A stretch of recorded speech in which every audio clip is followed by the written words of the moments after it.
लेने से पहले क्यों मोदी के आगे झुके उमर अब्दुल्ला? उमर का एक बयान फारूक अब्दुल्ला के खेमे में घमासान। उमर अब्दुल्ला ने राहुल गांधी को भी दिखा दिया।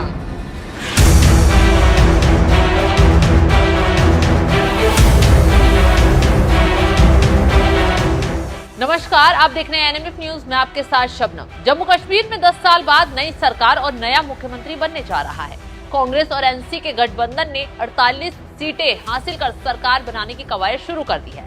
उमर अब्दुल्ला मुख्यमंत्री के तौर पर जल्द शपथ लेंगे, लेकिन शपथ लेने से पहले उमर अब्दुल्ला मोदी के आगे झुकते हुए नजर आ रहे हैं। चुनाव जीतते ही 370 पर उमर अब्दुल्ला ने न सिर्फ अपने पिता बल्कि राहुल गांधी को भी झटका दे दिया है, या फिर यूं कहें मोदी का जम्मू कश्मीर में चला मास्टर स्ट्रोक अब्दुल्ला की जीत पर भारी पड़ गया है, क्योंकि अब्दुल्ला को जीत के साथ साथ कांटों भरा ताज भी मिला है। 5 साल तक ये सरकार सकुशल चल जाए ये मुश्किल ही नहीं नामुमकिन नजर होता आ रहा है, क्योंकि अब स्थिति वैसी नहीं जैसे 2009 से 2015 तक जब उमर अब्दुल्ला मुख्यमंत्री थे तब स्थिति थी।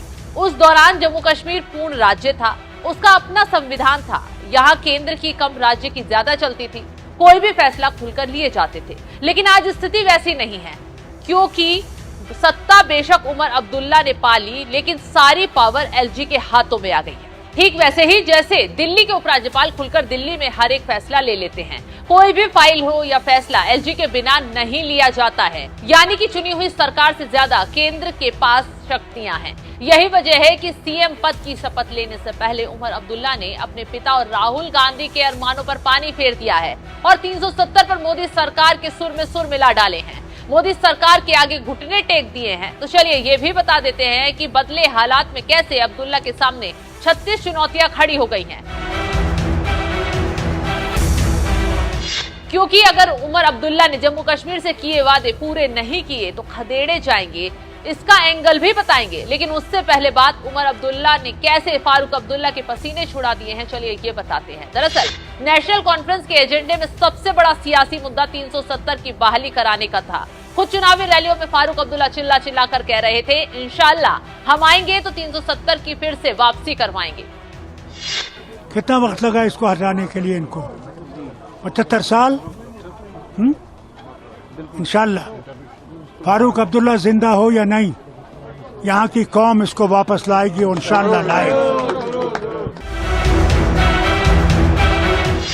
फारूक अब्दुल्ला के अरमानों पर बेटे उमर अब्दुल्ला ने उस वक्त पानी फेर दिया जब उमर अब्दुल्ला ने साफ शब्दों में कहा, आर्टिकल 370 को वापस लाने के बारे में तो अभी हम सोच भी नहीं सकते। अभी जो केंद्र में सरकार है वो कश्मीर में भले के लिए काम कर रही है। हमारे लिए यही अच्छा है कि हम केंद्र मोदी सरकार के साथ मिलकर काम करें। मतलब हमारा सियासी मौक़िफ़ बदलेगा नहीं।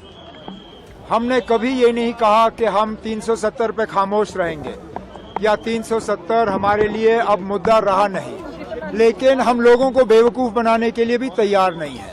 मैंने बार बार आप लोगों से कहा है इस इलेक्शन से पहले भी कि उन लोगों से उम्मीद करना जिन लोगों ने 370 हमसे लिया कि हम उन्हीं से वापस हासिल करेंगे, वो बेवकूफ़ी है, वो लोगों को धोखा देने के बराबर है। हम लोगों को धोखा देने के लिए तैयार नहीं है, लेकिन इस मुद्दे को हम जिंदा रखेंगे, इस पे हम बात करते रहेंगे और यह उम्मीद करेंगे कि आज नहीं तो कल मुल्क में हुकूमत बदलेगी, निज़ाम बदल जाएगा। ऐसी हुकूमत आएगी जिसके साथ हम बैठ के इस मुद्दे पे बात कर सकेंगे और कुछ ना कुछ जम्मू कश्मीर के लिए हासिल कर सकेंगे। ये नेशनल कॉन्फ्रेंस की हमेशा से हमारा ये रहा है लाएअमल और आगे भी यही रहेगा।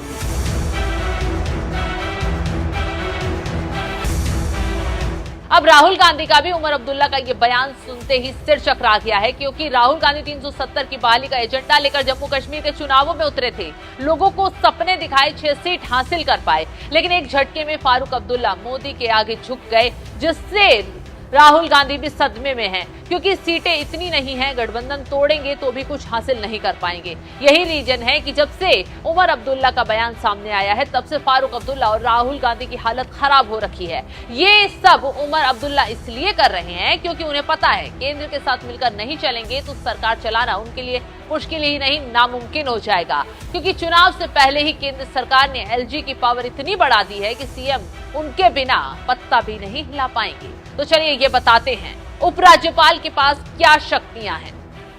सरकार को भले ही पुलिस और कानून व्यवस्था को छोड़कर बाकी मामलों में कानून बनाने का अधिकार है, लेकिन उसके लिए एलजी की मंजूरी जरूरी होगी। एलजी का नौकरशाही और एंटी करप्शन ब्यूरो पर भी नियंत्रण होगा। सरकारी अफसरों की ट्रांसफर और पोस्टिंग उपराज्यपाल की मंजूरी से होगी।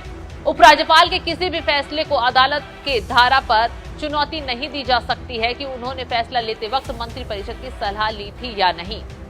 चुनाव से पहले ही उपराज्यपाल को एडवोकेट जनरल और लॉ अफसरों की नियुक्ति करने का अधिकार भी मिल गया है।